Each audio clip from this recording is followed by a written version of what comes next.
तो हेलो दोस्तों, future online tutor के फ्री हिंदी ट्यूटोरियल चैनल में आप सभी का फिर से स्वागत है। दोस्तों, इस वीडियो में आपको हम CSS का 2D ट्रांसफॉर्मेशन के बारे में बताएंगे। इससे पहले हमने आपको CSS का आपको एनिमेशन बताया था। CSS एनिमेशन कैसे काम करता है, अगर आपने वीडियो नहीं देखी है तो इसका लिंक मैं डिस्क्रिप्शन बॉक्स में या आई बटन में दे दूँगा, तो आप देख लीजिएगा। और इस वीडियो में आपको CSS का 2D ट्रांसफॉर्मेशन 2D ट्रांसफॉर्मेशन में 5-6 मेथड होते हैं। पहला होता है ट्रांसलेट मेथड, दूसरा होता है रोटेट, तीसरा होता है स्केल एंड फोर्थ होता है स्क्यू एक्स, फिफ्थ होता है स्क्यू वाई एंड सिक्स होता है स्क्यू मेथड। ये 6 मेथड होते हैं। वन बाई वन हम सारे मेथड देखेंगे और इस वीडियो में मैं आपको एकदम इनिशियल से बताऊंगा। अगर आपको ना समझ में आए तो हमें कमेंट में पूछ सकते हैं। चलिए शुरू करते हैं। पहले मैं एक HTML डॉक्यूमेंट बना लेते हैं। HTML5 लिखते हैं। और ये दोस्तों, आप सोच रहे होंगे ये HTML5 लिख के और मैंने डायरेक्ट ये HTML कोड कैसे लिख दिया। ये मैंने जेन कोडिंग की मदद से किया है। अगर आपको नहीं पता है जेन कोडिंग कैसे यूज़ किया जाता है, ये आपने HTML डॉक्यूमेंट में यहाँ पे देखिए कॉर्नर साइड में जेन कोडिंग लिखा हुआ है, ये कैसे इनेबल होता है। तो आप मेरी वीडियो देख लीजिएगा, उसका भी लिंक मैं आई बटन में दे दूँगा। तो मैंने ये बना लिया। अब इसे हम सेव कर लेते हैं। सेव करते हैं CSS 2D ट्रांसफॉर्म के नाम से .html। ये सेव हो गया। अब हम इसमें कुछ काम करते हैं, जैसे कि मैं इसमें लिंक लगा लेता हूँ। लिंक स्टाइल 2D के नाम से बना लेंगे CSS। ठीक है। अब बॉडी के अंदर हम आते हैं। बॉडी के अंदर लिंक यहाँ पे नहीं लगाना है, गलत लगा दिया। हेड के अंदर लिंक लगेगा, हाँ यहाँ पर। अब बॉडी के अंदर हम आते हैं। बॉडी में हम लिखते हैं H1 टैग, जिसमें लिखते हैं CSS 2D ट्रांसफॉर्म ट्यूटोरियल और इसको H1 टैग क्लोज कर देते हैं। अब यहाँ पे लिखते हैं एक डिव टैग लेते हैं जिसका क्लास होगा डॉट का मतलब होता है डिव टैग बनाने के लिए। डिव डॉट क्लास होगा आउटर। ठीक है, इसको हम कर लेते हैं और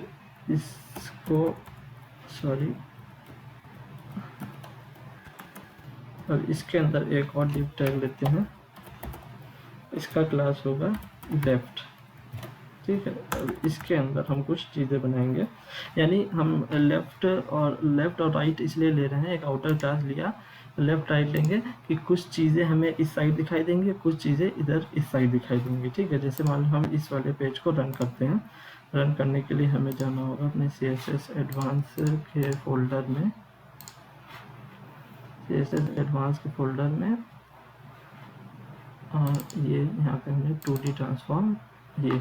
तो इसमें कुछ चीज़ें हमें 6 ट्रांसफॉर्मेशन है, तो 3 मेथड इधर शो होंगे, 3 मेथड राइट साइड शो होंगे। तो इसलिए मैं इस तरह से लेफ़्ट और राइट बना रहा हूँ क्लास। तो अब इसके अंदर हमें शो करना है H2 टैग। H2 टैग में हम लिखते हैं नंबर वन जो हमने पहला पढ़ा था वो क्या था, ट्रांसलेट। ठीक है, तो यहाँ पर लिखते हैं ट्रांसलेट मेथड। ठीक है, ट्रांसलेट मेथड लिखा। अब उसके बाद इसके अंदर भी हम एक डिव टैग यूज़ करेंगे, डिव क्लास ट्रांसलेट। ठीक है, इसको ऐसे छोड़ देते हैं। अब ये जो इसका लेफ्ट वाला, अब इसके अंदर फिर एक और यूज़ करते हैं H2 टैग। H2 टैग में लिखते हैं दूसरा क्या था, दूसरा हमारा है रोटेट। ये देखिए दूसरा रोटेट है, रोटेट मेथड। इसका ये हम स्मॉल रख देते हैं क्योंकि मेथड में सब स्मॉल होता है।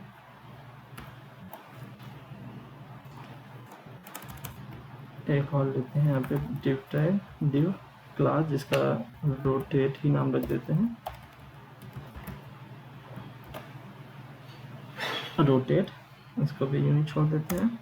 और H2 टैग लेते हैं एक और तीसरा जो है हमारे पास मेथड, तीसरा है वो है स्केल।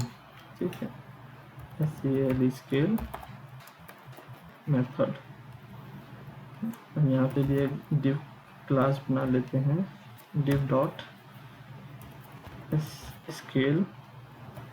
ठीक है, इसको भी नहीं छोड़ते। अब ये 3 मेथड हो गए एक div के अंदर, यानी लेफ्ट div के अंदर 3 मेथड हो गए।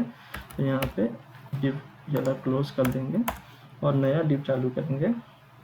नया div यहाँ से चालू करेंगे, div क्लास राइट, यानी अब जो 3 शो हों वो राइट में शो हों। तो इसके अंदर हम लेंगे s2 tag.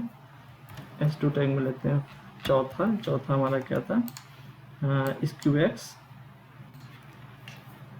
SKEWSQ x capital में मेथड। इसमें एक div टैग लेते हैं, div डॉट यानी क्लास SQX, इसको भी यूँ ही छोड़ देते हैं। और फिर लेते हैं s2 टैग, एक और से ले लेते हैं। इसके अंदर लिखते हैं 5वां हमारा मेथड था SQY मेथड है, SQY मेथड है। इसमें भी एक क्लास इसकी रहेगी SQY, इसको भी यहाँ पे ले लेते हैं। एक लास्ट वन ले लेते हैं S2 टैग, इसमें ये छठा है 6th नंबर, सिर्फ SQ। ओके, SQ मेथड है ये, SQ मेथड है। इसमें भी एक div टैग ले लेते हैं, क्लास जिसकी रहेगी SQ। ठीक है, अब ये हो गया। अब हम क्या करते हैं, इसको ज़रा सा रन करा के दिखाते हैं आप लोगों को। ये देखिए इस तरह से ये आ चुका है, लेकिन अभी ये प्रॉपर डिज़ाइनिंग नहीं है, सिर्फ मैंने HTML डॉक्यूमेंट लिया है और HTML डॉक्यूमेंट हमारा कंप्लीट हो चुका है। बस इसको यहीं पर छोड़कर अब हम CSS में आ जाते हैं। Ctrl N करते हैं, नई फाइल खोलते हैं और इसमें हम CSS में काम करते हैं। इसमें CSS में काम करने पहले हम h2 टैग की कुछ प्रॉपर्टी दे देते हैं। जैसे कि h2 टैग हम चाहते हैं इसका कलर जो हो वो हो, एक कोड दे देते हैं कलर का 218 db8। ठीक है, इसको सेव कर लेते हैं। पहले हम देखते हैं इसका नाम हमने यहाँ पे क्या दिया था, स्टाइल शीट का, स्टाइल शीट 2d.css को कॉपी कर लेते हैं, यहाँ पे इसको सेव करते हैं। यहाँ पे लिखते हैं स्टाइल 2d.css, सेव कर दिया। ठीक है, अब हम आते हैं इसको यहाँ पे, ये देखिए सारे 2d टैग जितने हैं उसके कलर कैसे होगा। ठीक, अब हम और काम करते हैं इस पर ज़रा सा। आउटर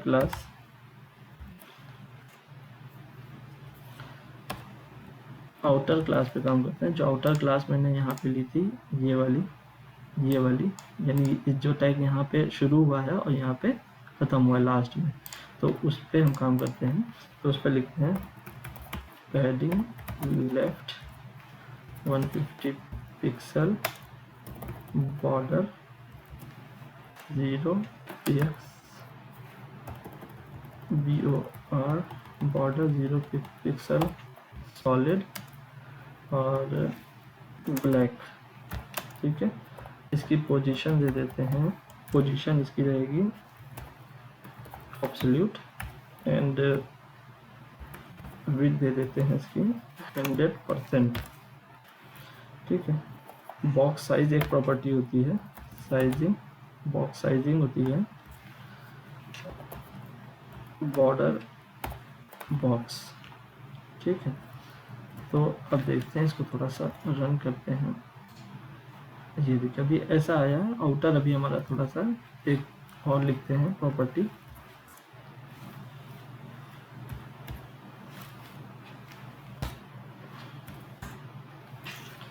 अब इसमें एक और प्रॉपर्टी लिखते हैं, जैसे लेफ्ट डॉट। एक हमने जो लेफ्ट क्लास ली है ये वाली, इसके लिए हम इसके लिए हम CSS स्टाइलिंग करते हैं। इसके लिए करेंगे विड्थ इसकी दे देते हैं विड्थ 48%। ठीक, फ्लोट लेफ्ट ही रहेगा, फ्लोट लेफ्ट दे देते हैं। पोजीशन इसकी उसकी हमने एब्सोल्यूट ली थी, तो इसकी हम रिलेटिव ले लेते हैं,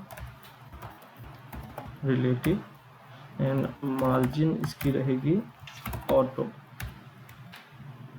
ठीक है, अब एक क्लास और हमारी होती है राइट की, जो मैंने यहाँ पे शुरू की थी, ये वाली। ठीक है, राइट, इसके भी हम CSS बना लेते हैं, फिर आगे बताते हैं क्या होना होगा। इसकी भी 48% ही दे देते हैं, फ्लोट लेफ्ट ही रखते हैं, नहीं सॉरी, इसका फ्लोट लेफ्ट था, इसका राइट करते हैं, क्योंकि ये फ्लो राइट से शुरू होगा, राइट में शुरू होगा। इसकी पोजीशन भी रिलेटिव करते हैं, और मार्जिन इसकी ऑटो ही रखते हैं। ठीक है, अभी हमको यहाँ पे कुछ दिखेगा नहीं। ठीक है, यानी ये 3 इधर आ गए और 3 4 5 6 जिस तरह से हमें शो करना था उस तरह से आ चुका है। ठीक है, अब हम क्या करते हैं, अब हमने जो ट्रांसलेशन वाली जो मेथड वाले क्लासेस लिए थे, जैसे ये क्लास लिया है, डिव क्लास, ट्रांसलेट लिया है, रोटेट लिया है, इस पे अब हम CSS लगाएंगे। इस पे CSS को हम एक साथ लगा देते हैं, ट्रांसलेट। याद रखिएगा इसकी स्पेलिंग और इसकी स्पेलिंग सेम होनी चाहिए क्लास की, वरना ये काम नहीं करेगा। जैसे ट्रांसलेट यहाँ लिखा, ट्रांसलेट यहाँ। ठीक है, अब अगला लिखते हैं,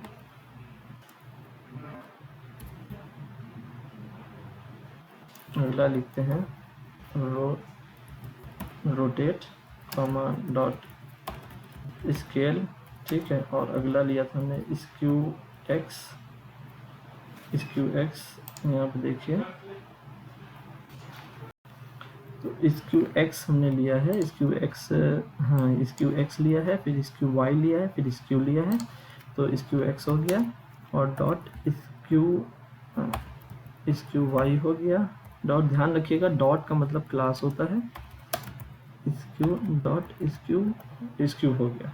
ठीक है, अब इसके अंदर हम क्या क्या प्रॉपर्टी यूज़ करेंगे, पहले तो हम विड्थ देंगे, इसकी विड्थ इसकी हम दे देते हैं 120 पिक्सल, और हाइट दे देते हैं इसकी 120 पिक्सल, यानी एक बॉक्स ले लेते हैं, स्क्वायर बॉक्स। इसका बॉर्डर हम दे देते हैं 5px सॉलिड ब्लैक, ये ब्लैक का कोड होता है, और ट्रांजिशन दे देते हैं, ऑल 1 सेकेंड। ट्रांजेक्शन का मतलब होता है कि जितने भी हम जो एनिमेशन जो भी हम लगाएं बॉक्स, उस इस पे स्क्यू एक्स पे, स्क्यू वाई पे और स्क्यू पे, उस सभी पे जो ट्रांजेक्शन हो वो 1 सेकेंड का ही हो। ठीक है, 1 सेकेंड का। अगर आपको ट्रांजेक्शन के बारे में नहीं पता है तो इसके ऊपर मैंने पूरी एक वीडियो बनाई हुई है, और आप उसको देख सकते हैं हमारे CSS के एडवांस ट्यूटोरियल सीरीज में। हम उसका लिंक जो है आई बटन में दे देंगे। तो आगे बढ़ते हैं, तो ये हमने इसका कर लिया। अब हम इसको सेव करके एक बार ब्राउज़र में देख लेते हैं किस तरह से शो हो रहा है। ये देखिए, एक बॉक्स बन गया है, लेकिन बॉक्स की अभी सेटिंग नहीं हुई है। ठीक है, बॉक्स तो बन गया है, बॉक्स की सेटिंग नहीं हुई है। ठीक है, अब थोड़ा सा हम आगे बढ़ते हैं, डॉट ट्रांसलेट, जो डॉट ट्रांसलेट है इस पे हम ट्रांजेक्शन लगाते हैं। इसमें लिखते हैं बैकग्राउंड कलर इसका हो जाए रेड। ठीक है, इसका बैकग्राउंड कलर रेड हो, डॉट रोटेट, इसका जो बैकग्राउंड कलर हो वो एक कोड दे देते हैं हम, 0#18 db8, ये हो गया, और डॉट स्केल, इसका जो बैकग्राउंड कलर हो वो भी हम एक कोड दे देते हैं 5EA424, और डॉट स्क्यू एक्स का जो बैकग्राउंड कलर हो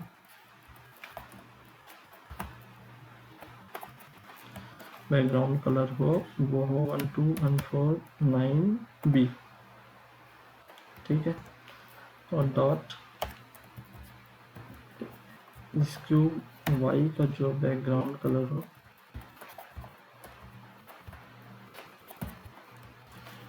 वो हम देते हैं 12149, जो तुमने ऊपर वाले को दे दिया है इसको हम दे देते हैं 9517D8, ये इसका बैकग्राउंड कलर हो गया। डॉट स्क्यू, सिर्फ स्क्यू का background colour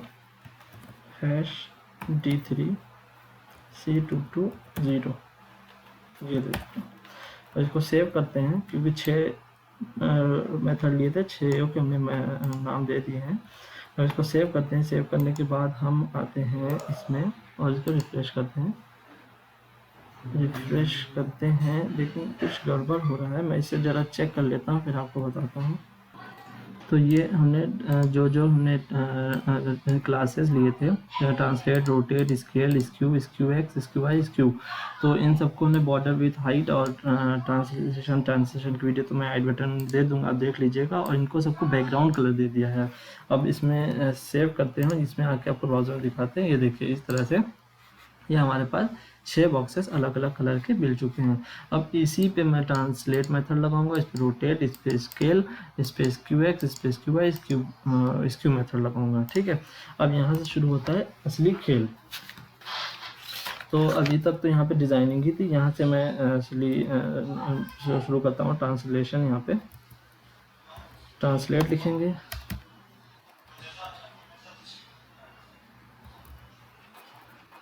TRA translate hover, यानी ये वाला जो क्लास है ये वाली, इस पे हम होवर लगाएंगे। होवर लगाने के लिए हम इसको होवर लिखेंगे और लिखेंगे ट्रांसफॉर्म ट्रांसलेट। ठीक है, ट्रांसलेट, और इसमें लिखेंगे 50px 50px, px लिखते हैं 50px, यानी ये जो 50px होती है ये x की वैल्यू होती है, ये 50px y की वैल्यू। अब हम इसमें आके ज़रा देखते हैं, इसको रिफ्रेश करते हैं। ये देखिए जैसे माउस ले जाते हैं इसके ऊपर तो अभी इन सब पे ट्रांजेक्शन नहीं हो रहा है, इस पे हमने लगाया है। तो ये देखिए जैसे माउस ले जाते हैं तो ये 50 अपनी इनिशियल पोजीशन से 50px x डायरेक्शन और 50px y डायरेक्शन मूव करता है। इस वैल्यू को हम चेंज भी कर सकते हैं। इसको मान लीजिए x की वैल्यू हमने दे दी 100px और उसकी 50 ही रखते हैं। तो देखिएगा ये x की डायरेक्शन तो 100px तक आई, यहाँ तक, और y की नीचे सिर्फ 50px तक। तो इस तरह से अब इसकी डायरेक्शन माइनस में भी दे सकते हैं। मान लीजिए इसको हमने y की डायरेक्शन माइनस कर दी, -50। तो अब इसको रिफ्रेश करते हैं तो ये देखिए ऊपर की तरफ जाएगा। जैसे माउस ले जाएंगे y की डायरेक्शन ऊपर की तरफ, x की डायरेक्शन प्लस में ही रहेगी। ठीक है, अब नेक्स्ट देखते हैं। नेक्स्ट ये होगा कि इसमें हम रोटेट पे लगाते हैं, रोटेट, क्योंकि नेक्स्ट हमारा मेथड रोटेट है, उस पर लगाते हैं होवर और इस पे लिखते हैं ट्रांसफॉर्म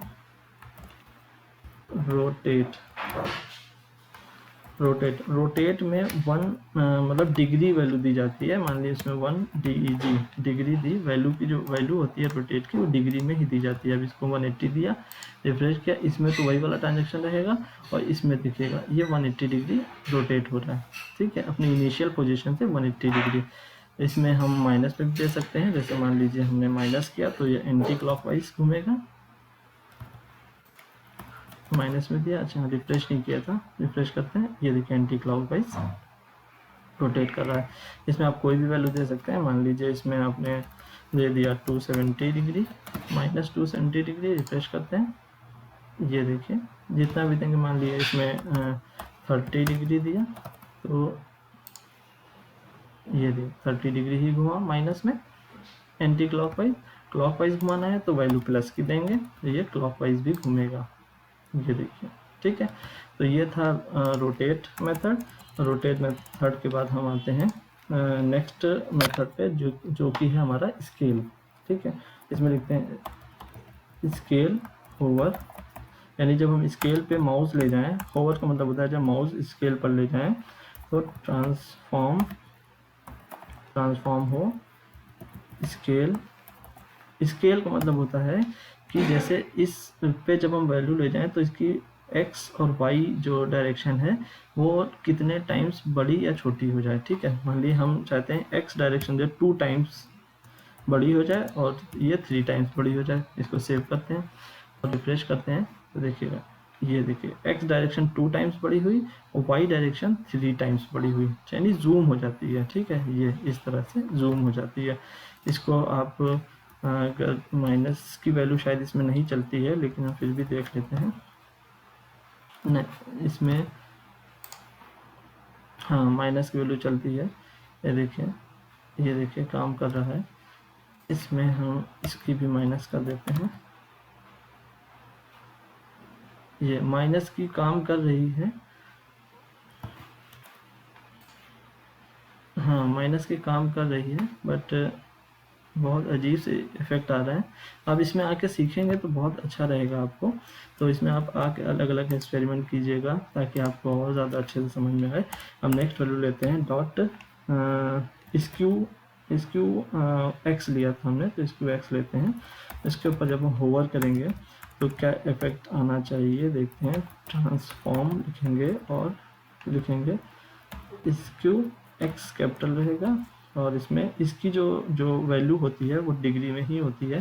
मान लीजिए इसमें देते हैं 30 डिग्री और इसको सेव करते हैं और यहाँ पे आते हैं। अब ये स्क्यू एक्स इधर है तो ये देखिए अपने एक्स डायरेक्शन से ये 30 डिग्री झुक गया। ठीक है, 30 डिग्री ये झुक गया। ठीक है, इसकी हम वैल्यू अगर माइनस में कर देते हैं तो ये माइनस में झुकेगा राइट हैंड साइड, ये देखिए। ठीक है, इसकी वैल्यू बढ़ा घटा भी सकते हैं। मान लीजिए हम कर देते हैं 80 डिग्री, 80 माइनस 80 करेंगे तो रिफ्रेश करते हैं, ये देखिए माइनस 80 डिग्री। ठीक है, प्लस में देंगे तो प्लस में हो जाएगी, जैसा आप देंगे वैसी वैल्यू, ये देखिए प्लस में हो रही है। तो ये आपको समझ में आ गया होगा। नेक्स्ट चलते हैं स्क्यू वाई, होवर करते हैं इस पर और यहाँ पर आकर ट्रांसफॉर्म लिखते हैं और स्क्यू वाई, इसमें भी डिग्री की वैल्यू होगी। ये इसमें सिर्फ वाई रोटेट करेगा, एक्स रोटेट नहीं करेगा। ये देखिए वाई डायरेक्शन रोटेट कर रहा है। इसमें भी आप तरह तरह की वैल्यू दे सकते हैं, माइनस में प्लस पे जैसे भी चाहें।